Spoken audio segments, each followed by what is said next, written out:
big sister, it's not my job to sit here and make you feel bad about what went on. But it is my job to look at you and realize that you are brilliant and to recognize that you're forgetting that you are because of a few decisions that you made that you do have the power to make differently. So let's go. Let's look at the guy that you might have been dating, Mr. 1 or Mr. 2.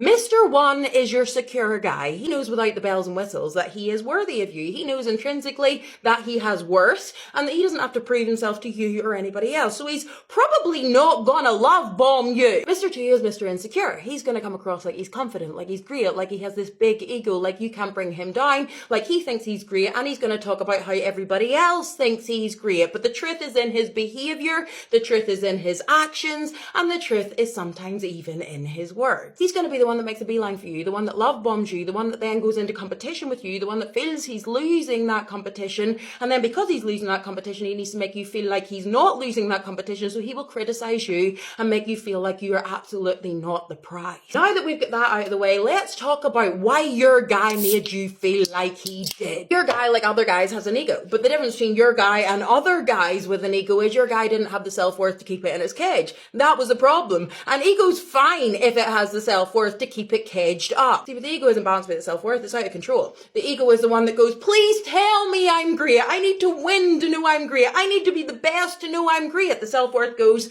no, you don't. You don't need anyone to tell you, you know. He didn't have that. The balance should be ego, self-worth, confidence. That keeps it under wraps. That keeps it under control. His wasn't like that. His was ego, confidence. See his ego? This tiny little ego, it wanted you.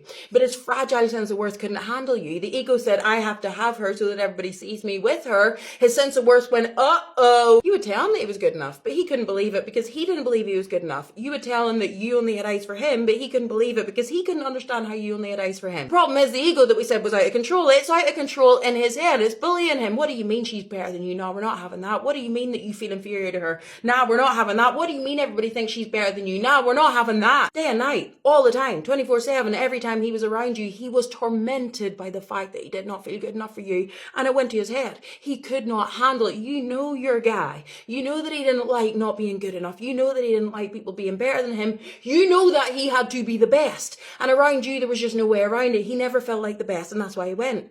He didn't weigh it up. He didn't calculate it. He didn't come to a conclusion. He went because he couldn't handle it. And then to add salt to the wound, he doesn't go to be alone. He doesn't go to work through his insecurities. No, he goes to find somebody else so that he no longer feels beneath someone. And that's why when you see the picture, you think to yourself, what's going on here? He had to find someone that he felt better than. You struggle to wrap your head around it. You actually asked yourself what they had that you didn't have. It wasn't that. It's the fact that he was able to feel superior to someone after feeling inferior for such a very long time. You can't wrap your head around it. I can wrap my head around it because I see it all the time. The guy who is insecure next to a woman like you, and he has to go and find someone else that doesn't compare to you so that he can feel good about himself again. He left you and he went to find someone else so that he didn't have to feel inferior anymore. He didn't like being beneath you. So he needed to find someone that he felt either on a level playing field with or above. When you don't have any intrinsic self-worth, you work in this kind of superficial level that in the grand scheme of things is inconsequential, but I don't care about that.